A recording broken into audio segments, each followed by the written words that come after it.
नमस्कार, यो एभेन्यूज खबरको संकेत हो। तपाई अहिले एभेन्यूज@2 मा हुनुहुन्छ।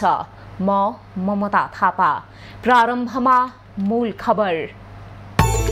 नक्कली शरणार्थी प्रकरणमा सभामुखले बोल्न नदिएको भन्दै अमरेशले खोले कपडा, सदनमा अश्लील हरकत गरेको भन्दै आलोचना।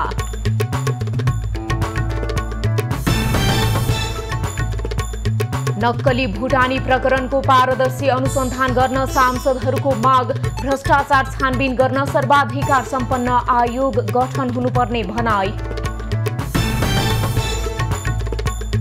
नक्कली शरणार्थी प्रकरणमा अभियुक्तसँगको बयानसँग जोडिएका विषयको सूक्ष्म अनुसन्धानमा प्रहरी, उच्च पदस्थको संलग्नता खुल्दै।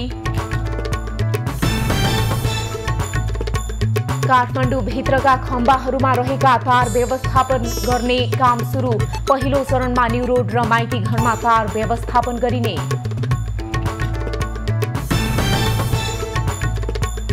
र आर्यघाटमा निःशुल्क शवदाहको व्यवस्था गर्ने पशुपति क्षेत्र विकास कोषको तयारी। थप 4 विद्युतीय शवदाह गृह निर्माण गरिने।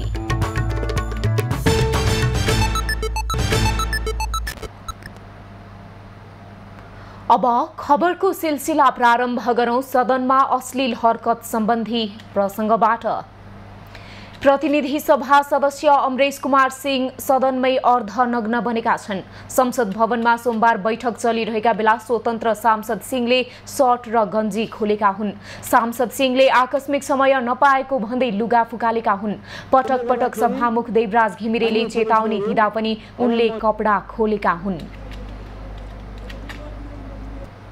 माननीय सदस्यहरू बसौं। माननीय सदस्य, म तपाईलाई हाम्रो नियमावलीको नियम 21 को खण्ड घ अशिष्ट अश्लील तपाईले जुन व्यवहारहरू देखाइरहनु भएको छ, त्यसले गर्दा म हाम्रो नियम 30 को आधारमा म तपाईलाई चेतावनी दिन चाहन्छु। तपाई आफ्नो ठिक ढङ्गबाट बस्नुहोस्। तपाईलाई म चेतावनी दिन चाहन्छु। तपाई यो अशिष्ट व्यवहारबाट फर्केर आएर बस्नुहोस्।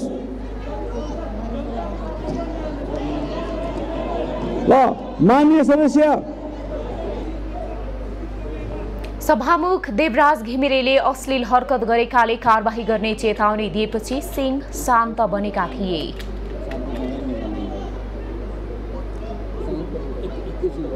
सभामुखको चेतावनीपछि सिंहले फुकालेको सर्ट र टी सर्ट लगाएका थिए। त्यसपछि संसद बैठकको नियमित कार्य अघि बढेको थियो। नक्कली शरणार्थी प्रकरणमा बोल्ने क्रममा सभामुख घिमिरेले बोल्ने समय नदिएको अमरेशको आरोप थियो।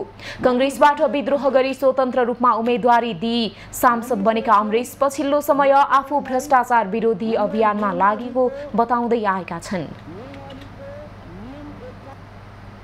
नक्कली भुटानी शरणार्थीको नाममा भएको अनियमितताको विषय आज पनि प्रतिनिधि सभा बैठकमा उठेको छ। साथै समसामयिक विषयमा पनि शून्य समयमा प्रतिनिधि सभा सदस्यले सरकारको ध्यानाकर्षण गराएका छन्। प्रतिनिधि सभा सदस्य अच्युत प्रसाद मैनालीले प्रतिनिधि सभा सदस्य डाक्टर अमरेश कुमार सिंहको स्वास्थ्य जाँचको माग गरे।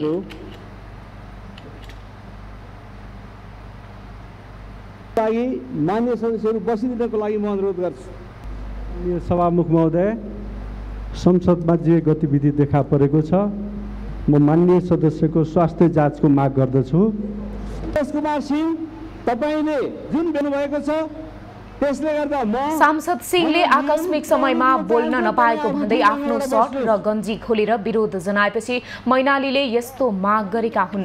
कांग्रेसका प्रतिनिधि सभा सदस्य अर्जुन नरसिंह केसीले भ्रष्टाचारको छानबिन गर्न पूर्व प्रधान न्यायाधीशको संयोजकत्वमा निष्पक्ष, पारदर्शी, स्वतन्त्र र सर्वाधिकार सम्पन्न आयोग गठन गर्न माग गरे। नाम चाहिँ सार्वजनिक रूपले कहीँ आएकोले भूतपूर्व प्रधान न्यायाधीशको संयोजकत्वमा निष्पक्ष, पारदर्शी र स्वतन्त्र सर्वाधिकार सम्पन्न आयोग गठन गरेर यसलाई चाहिँ निश्चित टुङ्गोमा तपाईँ ठाउँमा आएर बसेर अनुशासित रासोपाका प्रतिनिधि सभा सदस्य असीम शाहले नक्कली भुटानी शरणार्थी प्रकरणमा जनताले बुझ्ने गरेर पारदर्शी ढङ्गले अनुसन्धान हुनुपर्ने बताए। त्यसैगरी जनताका लागि प्रदर्शनमा ल्याउन लागि यो भुटानी शरणार्थीको फिल्म जनताले बुझ्ने गरेर पारदर्शी ढङ्गले अनुसन्धान हुनुपर्छ, खुट्टा नकमाइयोस्। चलचित्रमा लगानीकर्ताको प्रलोभनमा परि उसको अनुकूल कथामा परिवर्तन गरियो भने चलचित्र डुब्छ। त्यसैगरी यहाँ पनि सरकारको कोही लगानीकर्ताको प्रलोभनमा नपरोस्। शङ्कास्पद नेतृत्व, बिचौलिया, कर्मचारी जो कोहीको भूमिका पनि स्पष्ट छानबिन गरियोस्, दायाँ बायाँ नहोस्। जनमोर्चाका प्रतिनिधि सभा सदस्य चित्रबहादुर केसीले नक्कली भुटानी शरणार्थी प्रकरणको निष्पक्ष छानबिन गरी दोषी उप यो जुन काण्ड भएको छ यो काण्डलाई दुधको दुध पानीको पानी छुट्याइ हो र यस खालका मान्छेको बिक्री वितरण बेच्ने बिक्री गर्ने यी चाहिँ व्यापारीहरूलाई कडा कारबाही होस् र सदनको काम कारबाही बल्ल सुचारू रूपले अघि जान्छ। सांसद केसीले यसअघि पनि विभिन्न विषयले सदन तातिने र नयाँ काण्ड आएपछि पुरानो काण्ड सेलाउने गरेको भन्दै यस घटनामा त्यस्तो नहोस् भनेर सचेत गराए। शून्य समयमा अन्य सांसदहरूले पनि समसामयिक विषयमा र आफ्नो क्षेत्रको विकास निर्माणको कामहरूको सम्बन्धमा आफ्नो धारणा राखेका थिए। संसदमा आजबाट विनियोजन विधेयकका सिद्धान्त तथा प्राथमिकतामाथिको छलफल सुरु भएको छ। प्रतिनिधि सभामा आजबाट बजेट पूर्वको छलफल प्री बजेट छलफल सुरु भइरहेको हो। बजेटका सिद्धान्त र प्राथमिकतामाथि आज बेलुकी 5 बजेसम्म छलफल चल्नेछ। अर्थमन्त्री डाक्टर प्रकाश शरण महतले हिजो बैठकमा राखेको आर्थिक वर्ष 2080-81 का लागि विनियोजन विधेयकका सिद्धान्त र प्राथमिकता सम्बन्धको प्रस्तावमा सांसदहरूले आजबाट राय दिन लागेका हुन्। 4 दिनसम्म प्री बजेट छलफल गर्ने सहमति यसअघि नै कार्य व्यवस्था परामर्श समितिले गरिसकेको छ। प्रस्तावमाथि आज र भोलि 5-5 घण्टा र बुधबार 2 घण्टा सांसदहरूले आफ्नो राय राख्नेछन्। बुधबार नै अर्थमन्त्री डाक्टर महतले जवाफ दिनेछन्। त्यसपछि प्रतिनिधि सभामा प्री बजेट छलफल सकिनेछ। प्री बजेट छलफल सकिएपछि अर्को बैठकमा सरकारको नीति तथा कार्यक्रम प्रस्तुत हुनेछ। त्यसमा छलफल र छलफलमा उठेका जिज्ञासाको जवाफ दिने क्रम सकिएपछि जेठ 13 गते आर्थिक सर्वेक्षण प्रस्तुत हुनेछ भने 15 गते आगामी आर्थिक वर्षको बजेट पेश हुनेछ। संसदको बजेट अधिवेशन आइतबारबाट सुरु भएको हो। नेपाली कांग्रेसका सांसद एवं पूर्व अर्थमन्त्री ज्ञानेन्द्र कार्कीले वर्तमान सरकारले आगामी आर्थिक वर्षको बजेटको मुख्य उद्देश्य उत्पादन र रोजगारी वृद्धिमा केन्द्रित गर्नुपर्ने बताएका छन्। प्रतिनिधि सभामा विनियोजित विधेयक 2080 सिद्धान्त र प्राथमिकताको छलफलमा उनले सरकारले आन्तरिक उत्पादन र रोजगारीलाई सबल नबनाई दिगो आर्थिक विकासको आधार तयार हुन नसक्ने बताएका हुन्। सांसद कार्कीले अर्थतन्त्रमा देखिएका समस्या र चुनौती रहेको अवस्थामा लोकप्रिय नभएर यथार्थपरक बजेट मुलुकलाई आवश्यकता रहेको बताए। पूर्व अर्थमन्त्री कार्कीले सरकारले ल्याएको विनियोजन विधेयकका सिद्धान्त र प्राथमिकतामा आर्थिक वृद्धि दर हासिल गर्ने, बेरोजगारीलाई स्वरोजगार बनाउने र अर्थतन्त्रलाई सबल बनाउने किसिमको भएको बताए। नेपाल विकासको फड्को मार्ने सम्भावना भएको मुलुक भए पनि सरकारले यो अनुसार अगाडि बढाउन नसकेको उनको भनाइ छ। नेकपा एमाले राष्ट्रिय सभाको आजको बैठकमा कांग्रेस सांसदको अभिव्यक्तिप्रति नियमापत्ति जनाएको छ। आइतबारको बैठकमा राष्ट्रिय सभा सदस्य रमेश जङ रायमाझीले एमाले सचिव टोपबहादुर रायमाझीलाई पार्टी अध्यक्ष केपी शर्मा ओलीको जडखेलो छोरो भन्ने अभिव्यक्ति दिएकोमा एमाले विरोध जनाएको हो। बैठकमा राष्ट्रिय सभा सदस्य भैरव सुन्दर श्रेष्ठले रमेश जङ रायमाझीले दिएको अभिव्यक्ति संसदको रेकर्डबाट हटाउन माग गरे।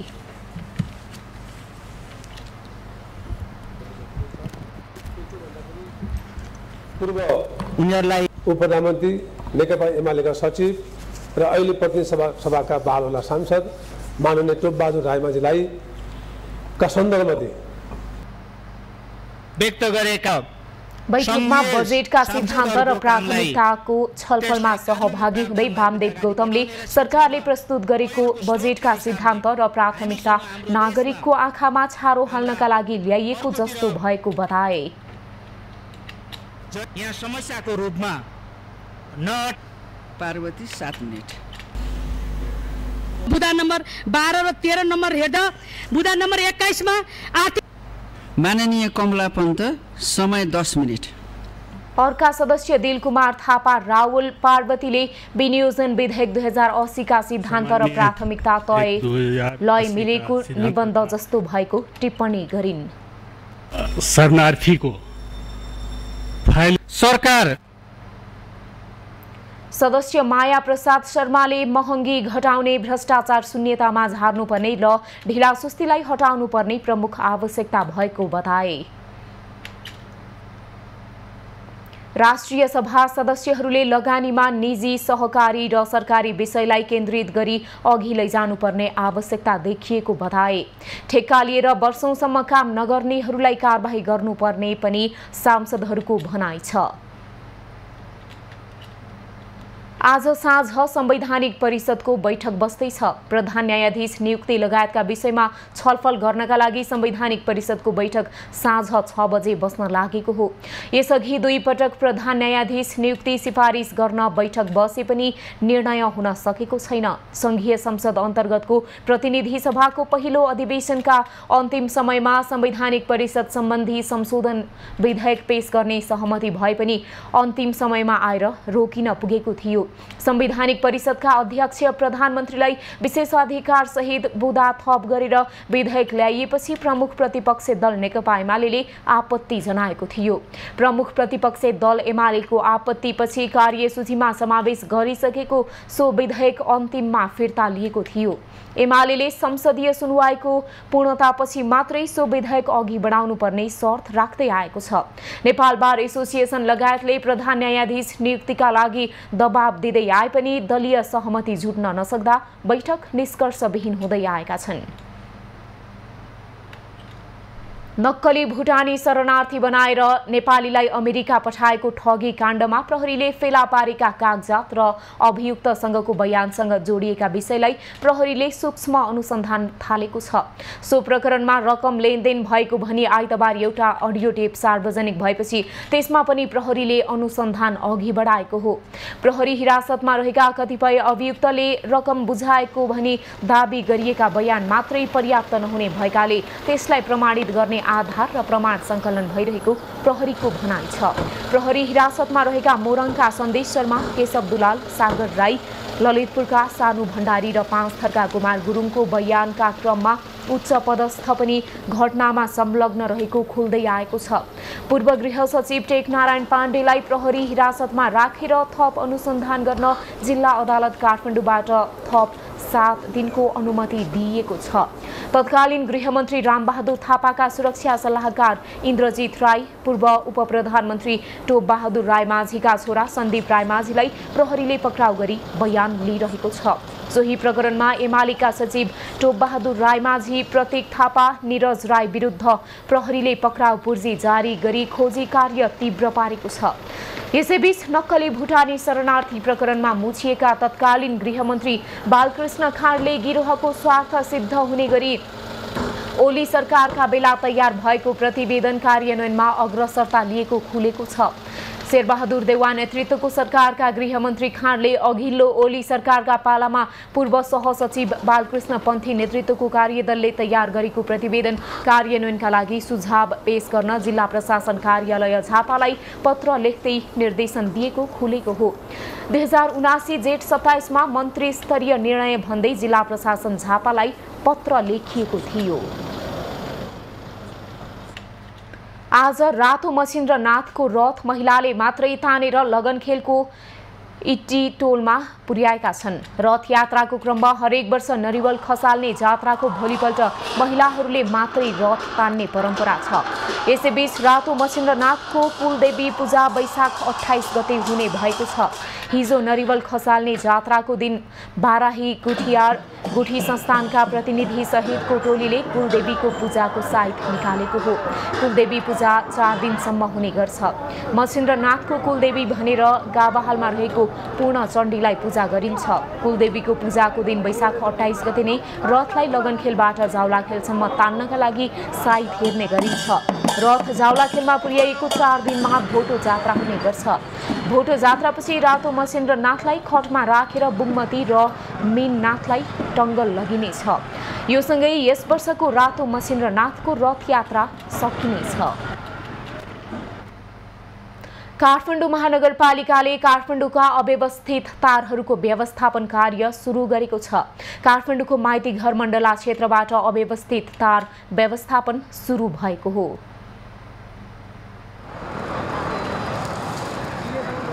काठमाडौँ महानगरपालिकाले Nepal telecom, world link, broad link लगायतका सम्बन्धित निकायहरूसँगको समन्वयमा सोमबारबाट तार व्यवस्थापन गर्न सुरु गरेको छ। सोमबार पहिलो दिन राजधानीको न्यू रोड र माइती घरमा रहेको अप्टिकल केबल तार व्यवस्थित गरिएको छ।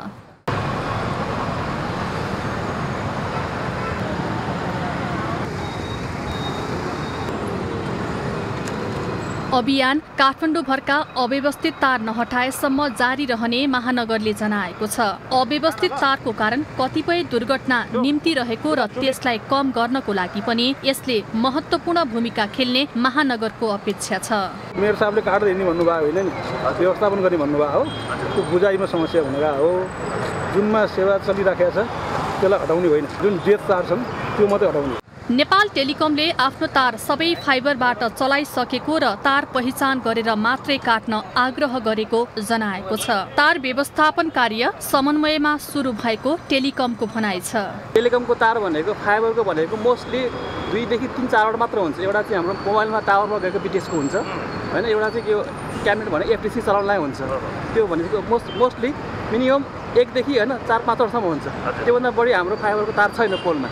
जो साथीहरू नयाँ तार तार्नुहुन्छ नि उहाँलाई अलिकति व्यवस्थित रूपमा तार्नुपर्ने हुन्छ कि अव्यवस्थित रूपमा बिचमा तार काट्ने अथवा आगलागी भयो होला नयाँ तार तार्ने पुरानो छोडिदिने छ कि त्यो चाहिँ एकदम गलत भइरहेछ कि।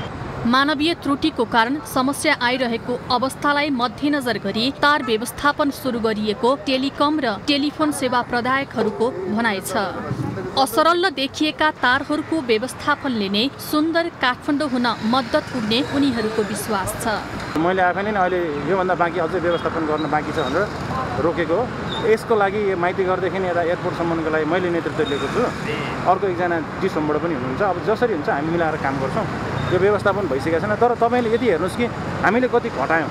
काठमाडौँ महानगर नेपाल दूरसञ्चार प्राधिकरण र इन्टरनेट सेवा प्रदायकका प्रतिनिधिबीच आइतबार बसेको बैठकले सोमबारदेखि तार व्यवस्थापन गर्ने निर्णय गरेको थियो। यसअघि काठमाडौँ महानगरपालिकाले 15 दिनको समय दिएर वैशाख 27 गतेभित्र तार व्यवस्थापन नगरे तार काटिदिने सूचना सार्वजनिक गरेको थियो। अन्तर्राष्ट्रिय बजारमा पेट्रोलियम पदार्थको मूल्य घट्दा नेपाल आयल निगमलाई राहत मिलेको छ। गत वर्ष रुस र युक्रेन युद्धका कारण अन्तर्राष्ट्रिय बजारमा इन्धनको मूल्य बढ्दा घाटामा गएर तेल खरिद गर्न नसक्ने अवस्थामा पुगेको निगमलाई पछिल्लो समय मूल्य घट्दा राहत मिलेको हो। भदौ महिनासम्म निगमको ऋण 31 अर्ब 13 करोड रुपैयाँ पुगेको निगमको ऋण हाल 12 अर्ब रुपैयाँमा झरेको छ। मूल्य घट्दै गयो भनेर आगामी असार महिनासम्म सबै ऋण चुक्ता गर्न सकिने अनुमान निगमको छ। विश्व बजारमा इन्धनको मूल्य घट्दै गएको र सो अनुपातमा स्थानीय बजारमा मूल्य समायोजन नगर्दा नाफा बचत गरेर ऋण चुक्ता गर्न सफल भएको निगमले जनाएको छ। तेल खरिद गर्न नसक्ने अवस्थामा पुगेपछि निगमले टेकुमा रहेको आफ्नै जग्गा धितोमा राखेर 3 अर्ब रुपैयाँ राष्ट्रिय वाणिज्य ब्याङ्क र सरकारले निर्णय गरेर निगमले सार्वजनिक वित्त व्यवस्थापनबाट 7 अर्ब रुपैयाँ ऋण लिएको थियो। नेपाल सरकारको 5% ब्याज र आइओसीको 7.1% ब्याज तिर्दै आएको निगमले जनाएको छ। निगमले हालसम्म आइओसीको बक्यौता तिर्न बाँकी रकमको 7.1% ब्याज बापत 70 करोड रुपैयाँ र सरकारको 18 करोड रुपैयाँ ब्याज बुझाएको जनाएको छ। राष्ट्रिय वाणिज्य ब्याङ्कमा जग्गा राखेर निकालेको 3 अर्ब ऋण भने निगमले चुक्ता गरिसकेको छ। सरकारले 7 अर्ब ऋण भने पहिलो किस्ता बापत 70 करोड रुपैयाँ मात्रै तिरेको समेत निगमले जनाएको छ। खबरको सिलसिला अझै जारी छ, हामीसँगै रहनुहोला। अब बाँकी प्रसङ्ग। राष्ट्रिय स्वतन्त्र पार्टीले कारबाही गरेका ढाका कुमार श्रेष्ठले आफूलाई सांसदमा पुनर्बहाली गर्न माग गर्दै सर्वोच्च अदालतमा दायर गरेको रिटमा आज सुनवाई हुँदैछ। रिट न्यायाधीश तिल प्रसाद श्रेष्ठको इजलासमा परेको छ।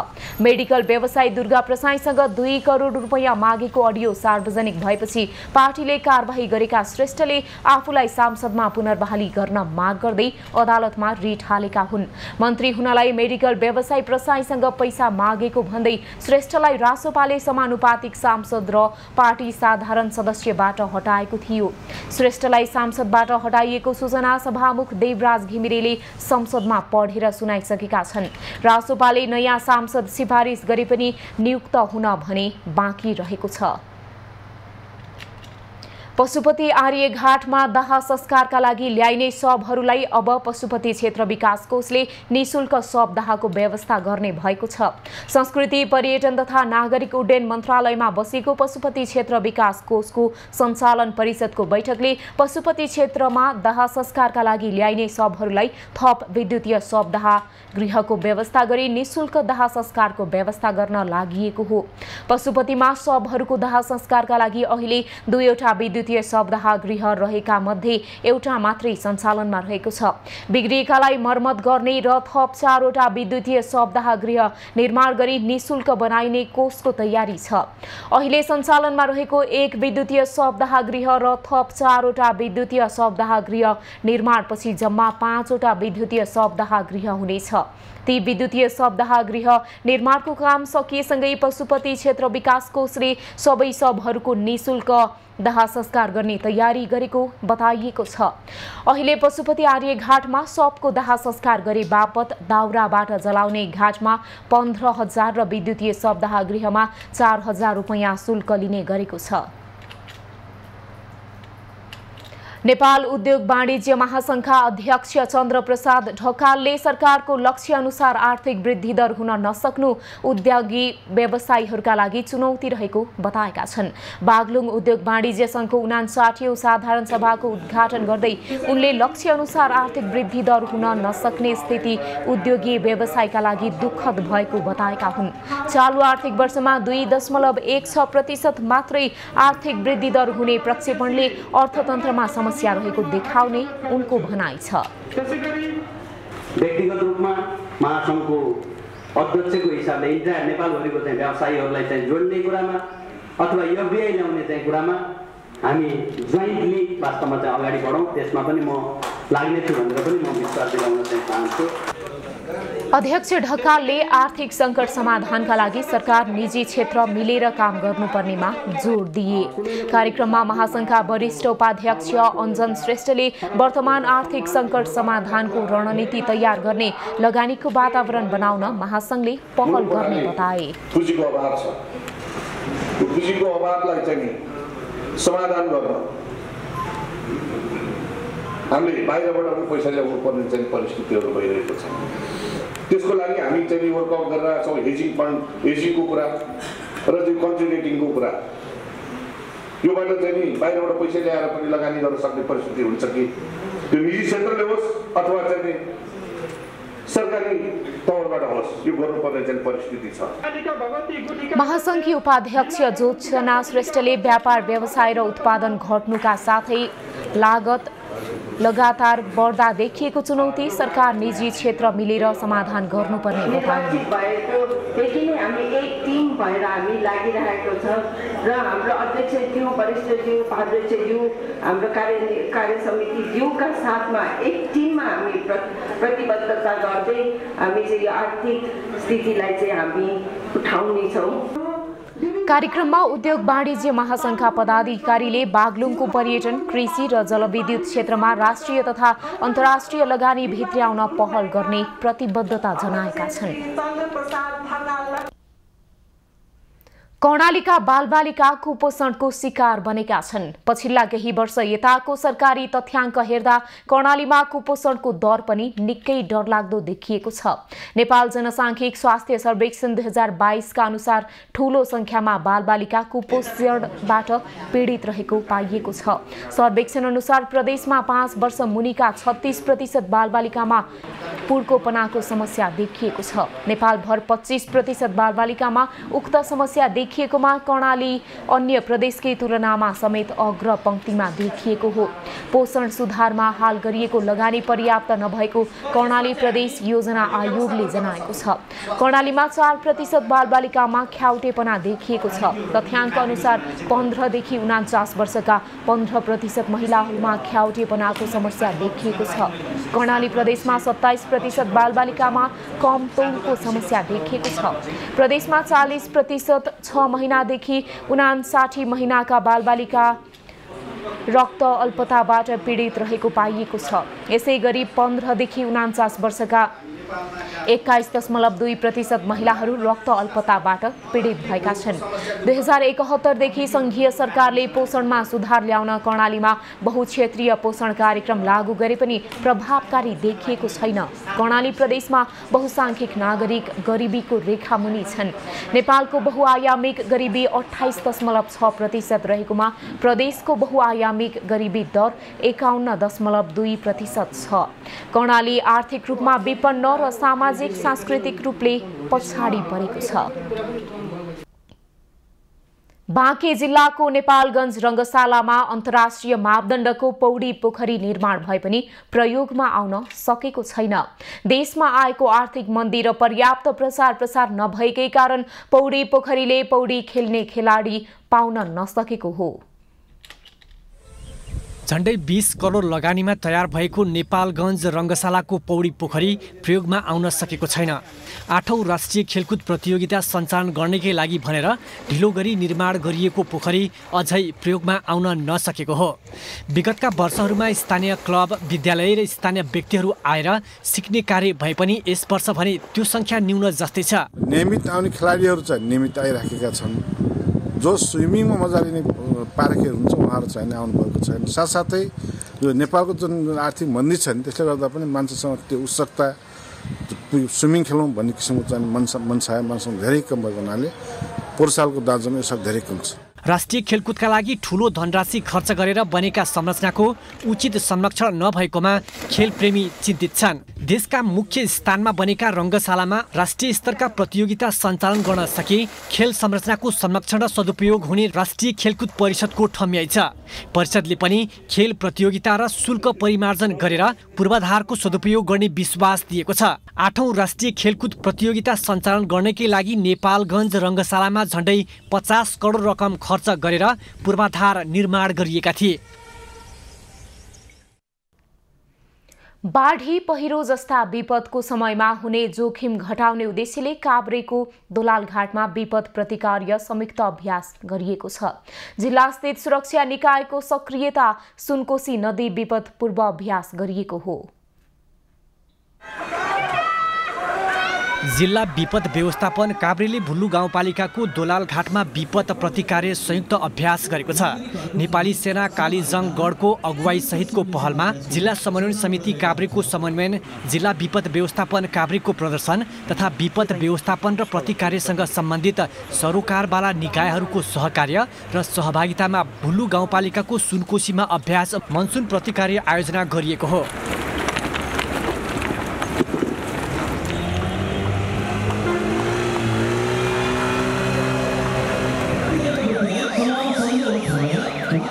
अभ्यासमा प्रहरी, सशस्त्र प्रहरी, नेपाल रेडक्रस सोसाइटी लगायतको सहभागिता रहेको थियो।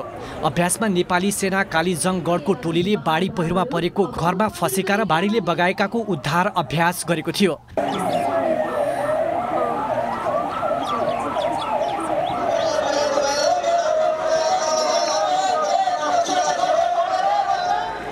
अभ्यासमा सेनाले पहिलो पटक प्रविधिको रूपमा ड्रोनको समेत प्रयोग गरेको थियो।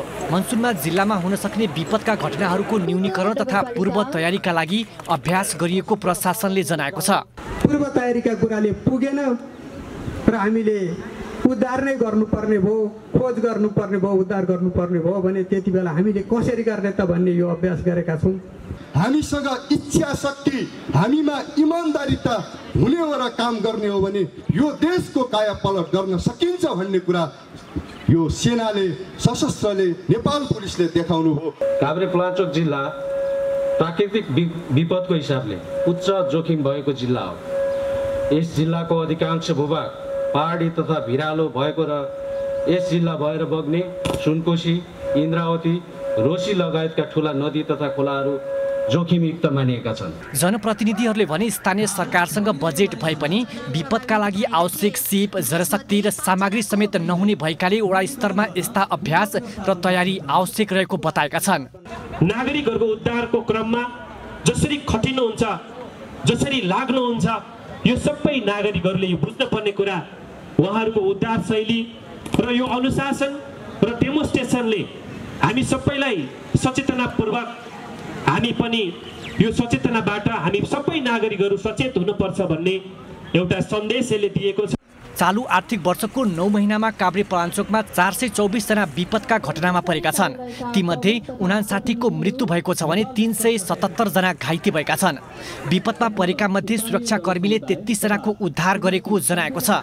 अघिल्लो आर्थिक वर्ष 2078-79 मा 443 विपदमा परेका मध्ये 56 जनाको मृत्यु र 350 घाइते तथा 28 को उद्धार गरिएको थियो।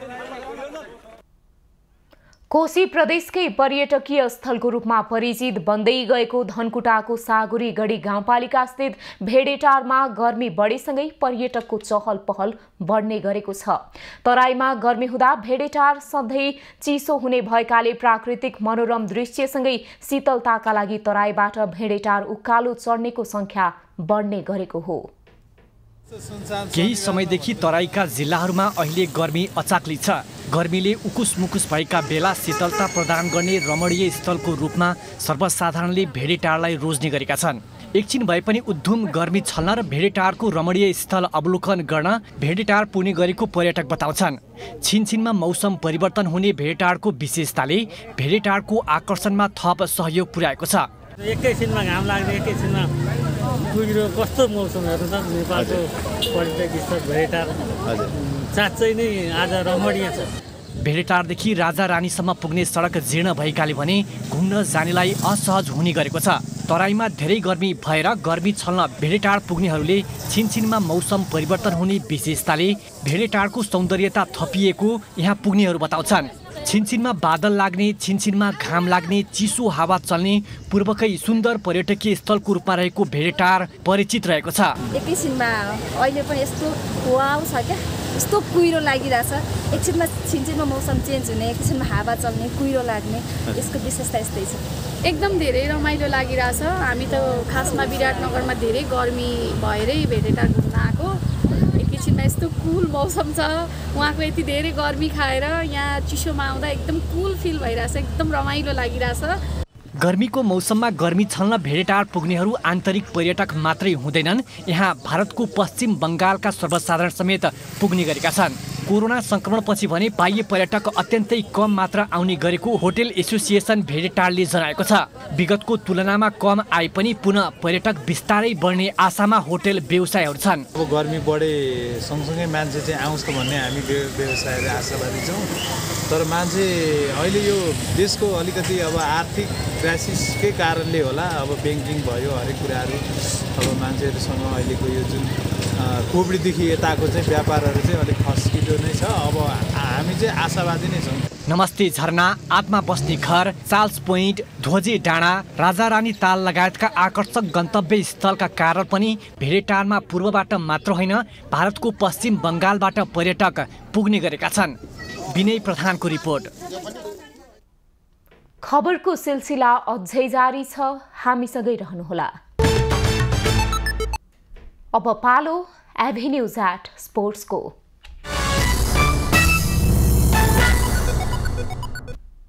शहीद स्मारक ए डिभिजन लिग फुटबलमा आज फ्रेन्ड्स क्लबले खुमलटारसँग प्रतिस्पर्धा गर्दैछ।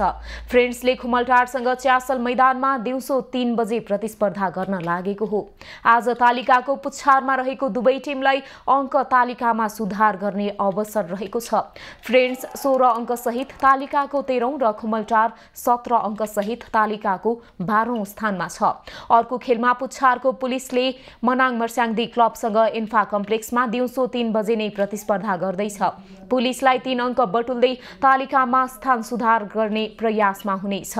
त्यस्तै नयाँ प्रशिक्षक विष्णु गुरुङ भित्रिएपछिको खेलमा मनाङले पुच्छारको पुलिस विरुद्ध जितको कोसिस गर्नेछ। मनाङ 15 खेलबाट 19 अङ्क सहित 8औं स्थानमा छ।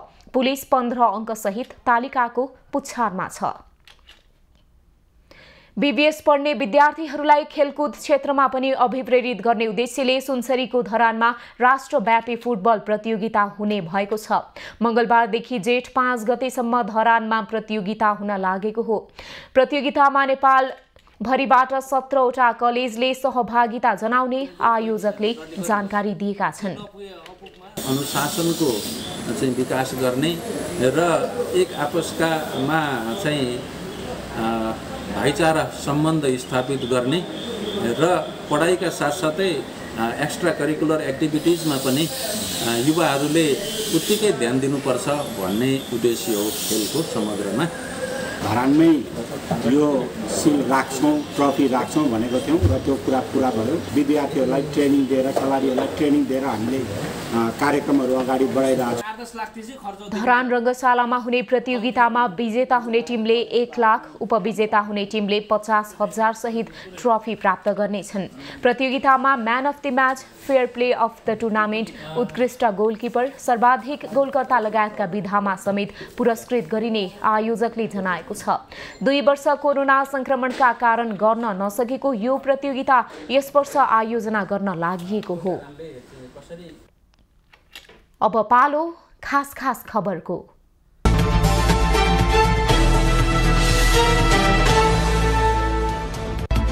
भैरहवाबाट आज बिहान काठमाडौँका लागि उडेको श्री एयरलाइन्सको जहाज बीच बाटोबाटै भैरहवा फर्किएको छ।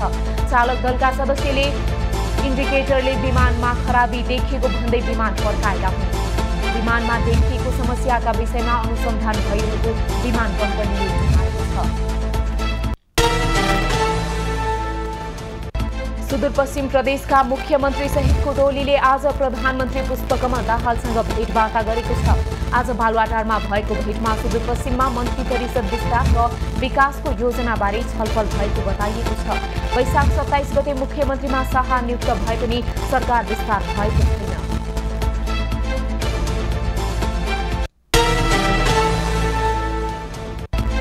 मुगु कारमारोङ गाउँपालिका 2 मुगुको च्यारखुलेकमा हिम पहिरोमा परेकाको खोज उद्धार आजदेखि गर्ने भनी भएको छ।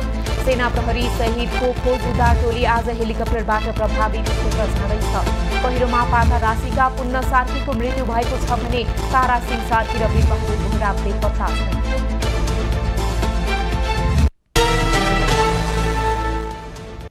राष्ट्रिय सभा सदस्य डाक्टर विमला राई पौड्यालले जनशक्तिको सही उपयोगका लागि छुट्टै मन्त्रालय बनाउनुपर्ने माग गरेकी छन्। सरकारले प्रस्तुत गरेको आगामी वर्षको बजेटका सिद्धान्त र प्राथमिकताका बारेमा सदनमा छलफलमा सहभागी हुँदै उनले नेपालमा पर्याप्त जनशक्ति रहेको र त्यसको सही उपयोग गर्न आवश्यक रहेको बताएकी हुन्।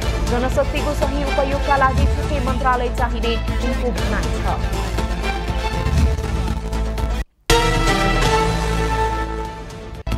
राष्ट्रिय सभा सदस्य कमला पन्तले 500 र 1000का नोटलाई ब्यान्ड गर्नुपर्ने माग गरेकी छन्। आजको राष्ट्रिय सभाको बैठकमा उनले अर्थतन्त्र उकास्नका लागि 500 र 1000का नोटहरू प्रतिबन्ध लगाउनुपर्ने बताएकी हुन्। सरकारले सधैँभरि बिरालो बाँधेर श्राद्ध गर्ने भन्दा सरकारले गर्न सक्ने काम मात्रै गर्नुपर्ने उनको भनाइ छ।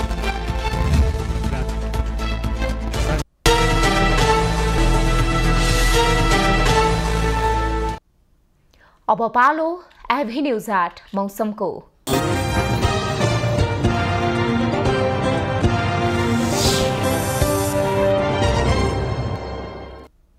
हाल देशको पहाडी भूभागमा आंशिकदेखि सामान्य बदली रही बाँकी भूभागमा आंशिक बदलीदेखि मौसम सामान्यतया सफा रहेको छ।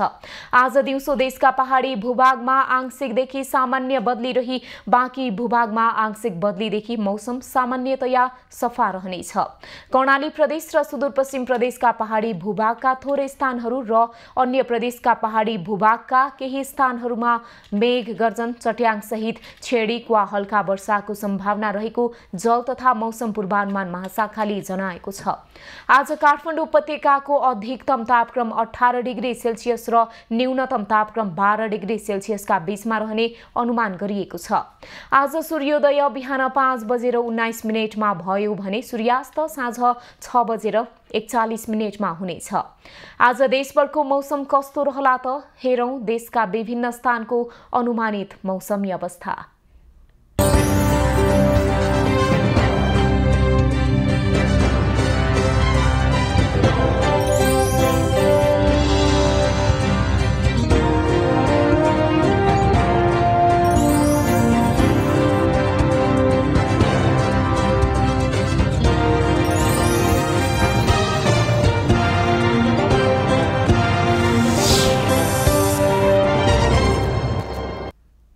अहिलेलाई खबरको क्रम यति नै। एभी न्यूज खबरका यी सहित अन्य विस्तृत खबरका लागि www.avnews.tv लगइन गर्न सक्नुहुनेछ। युट्युब, फेसबुक र ट्विटरमा पनि हामीलाई फलो गर्न सकिनेछ। खबर भित्रको खबरका लागि हेर्दै रहनुहोला एभी न्यूज खबर।